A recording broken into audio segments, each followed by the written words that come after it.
My name is Meehan-Coussee.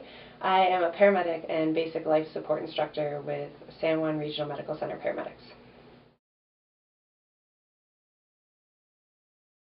So you do CPR when a person's heart stops and it's no longer pumping the blood throughout the body. So we need the blood to be pumped throughout the body because it carries oxygen. And without oxygen, our cells die. People say, well, why do I need to know CPR? I'll just call the paramedics. I'll dial 911. They'll be there. They'll do CPR. They'll breathe for the person, push medications. They'll do all that stuff. We'll be good.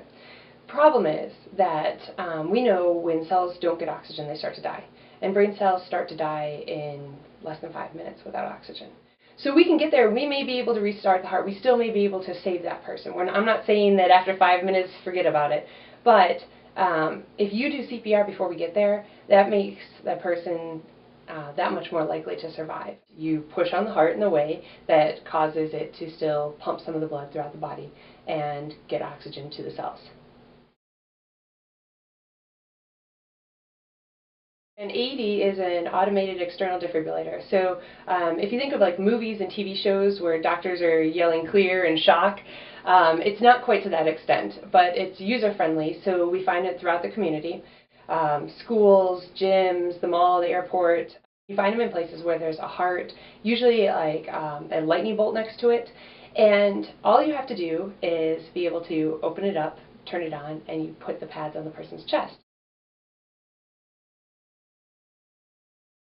Sometimes what we see, instead of the heart actually pumping blood, it'll start to kind of twitch. We call it fibrillating. It looks like this, and the heart doesn't actually pump the blood throughout the body.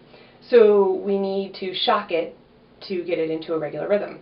It's important that we have these AEDs throughout the community because if a person's heart starts fibrillating, we need to shock it early on.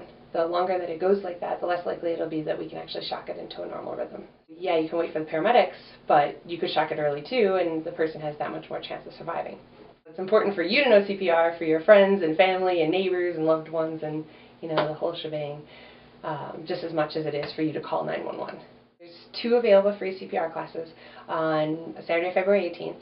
One is at noon and one is at 1 p.m. They're only an hour long. It's designed for a person that knows nothing about healthcare, CPR, anything like that. And it's taught by San Juan Regional EMS. It's part of the whole affair for the heart. So you can come in, get your blood pressure checked, baseline EKG, talk with cardiologists, and learn how to save a life all in one day.